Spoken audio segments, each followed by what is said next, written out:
Remember we met, I could tell by your smile. You hadn't been with a good girl like me in a while. Hi friends, எல்லாரும் எப்படி இருக்கீங்க? உங்களை பார்த்ததுல எனக்கு ரொம்ப சந்தோஷம். நிறைய புது ஃப்ரெண்ட்ஸ் வந்திருக்கீங்க. எல்லாருக்குமே ரொம்ப ரொம்ப நன்றி. புதுசா நம்ம சேனலை பார்க்குறவங்களா இருந்தா சப்ஸ்கிரைப் பண்ணி வச்சுக்கோங்க. கூடவே இருக்கிற பெல் ஐக்கானை பிரஸ் பண்ணி வச்சுக்கோங்க. எல்லாரும் பத்திரமா வீட்லயே இருங்க. Stay home, stay safe. இன்னைக்கு நம்ம கிச்சன்ல என்ன பார்க்க போறோம்னா, இன்னைக்கு நம்ம கிச்சனில் மாம்பழம் போட்டு மில்க் ஷேக் பண்ணலான்னு இருக்கேன். மாம்பழம் சீசன் ஆரம்பிச்சிருச்சு இல்லைங்களா? பார்த்தோன்னே ஆசையாக இருந்துச்சு. இது பங்கனப்பள்ளி மாம்பழம் சீசன் ஆரம்பித்தோடனே அடிக்கிற வெயிலுக்கு ஒரு மில்க் ஷேக் குடித்தா சூப்பராக இருக்குமே அப்படின்ற ஒரு ஐடியா வந்துச்சு. அதனால் நான் இன்றைக்கி வந்து மாம்பழத்தில் மில்க் ஷேக் பண்ணி காமிக்கிறேன். இதை ஃபஸ்ட்டு என்ன பண்ணணும், இந்த தோலெல்லாம் எடுத்துகிட்டு கட் பண்ணி எடுத்து வச்சுக்கணும். நீங்கள் வந்து பீலரில் வச்சு கட் பண்ணாலும் சரி, இல்லை சதையை மட்டும் கட் பண்ணி எடுத்துகிட்டா போதும். இந்த தோல் வேண்டாம், சதையை மட்டும் நம்ம கட் பண்ணி கிண்ணத்தில் போட்டு ரெடி பண்ணிவிட்டு உங்கள்கிட்ட காமிக்கிறேன். மாம்பழத்தை இது மாதிரி தோலெல்லாம் அங்கே எடுத்துகிட்டு கட் பண்ணி எடுத்து வச்சுருக்கேன். இதை வந்து மிக்சியில் போட்டுக்கலாம்.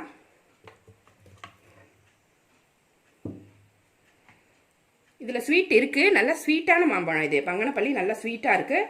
இருந்தாலும் நம்ம பால்லாம் ஊற்ற போகிறதால கொஞ்சம் ஸ்வீட்டு, பாலுக்காக பால் சேர்க்கறதால கொஞ்சமாக நம்ம ஜீனி போட்டுக்கலாம். நான் ஒரு 5 ஸ்பூன் வரைக்கும் போட்டுக்கிறேன்.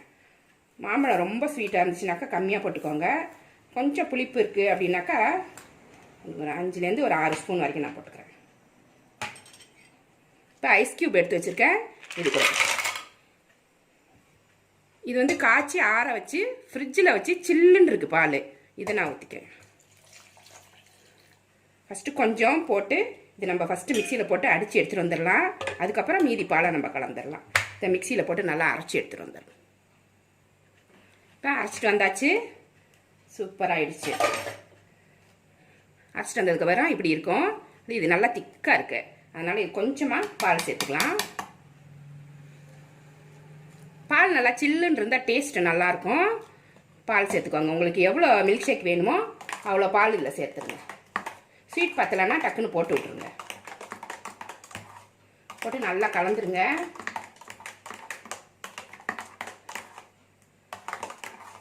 ஸ்வீட் செக் பண்ணிக்கிட்டு பத்தலைன்னா சக்கரை போட்டுக்கலாம். இது அப்படியே ஒரு கப்பில் ஊற்றிடும்.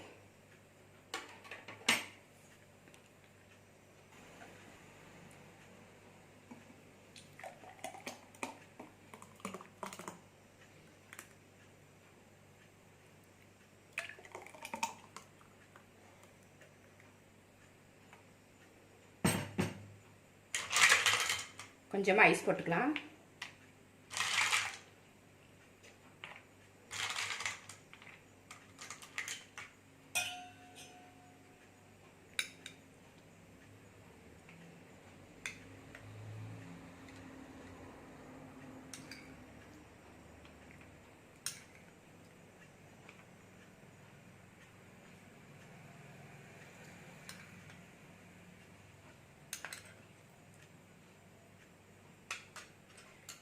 அவ்வளோதான், மாம்பழம் மில்க் ஷேக் சூப்பராக ரெடி ஆகிடுச்சு. இது மாதிரி நீங்களும் உங்கள் வீட்டில் செஞ்சு இந்த சம்மரை என்ஜாய் பண்ணுங்கள். ரொம்ப நல்லாயிருக்கும் இந்த மாம்பழம் மில்க் ஷேக்கு. இந்த ரெசிபி உங்களுக்கு பிடிச்சிருந்தா நம்ம சேனலை சப்ஸ்கிரைப் பண்ணி வச்சுக்கோங்க. கூடவே இருக்கிற பெல் ஐக்கானே ப்ரெஸ் பண்ணி வச்சுக்கோங்க. லைக் பண்ணுங்கள், ஷேர் பண்ணுங்கள், கமெண்ட் பண்ணுங்கள். இவ்வளோ நேரம் என்னோடய வீடியோவை பார்த்த எல்லாருக்குமே நன்றி. Thank you friends.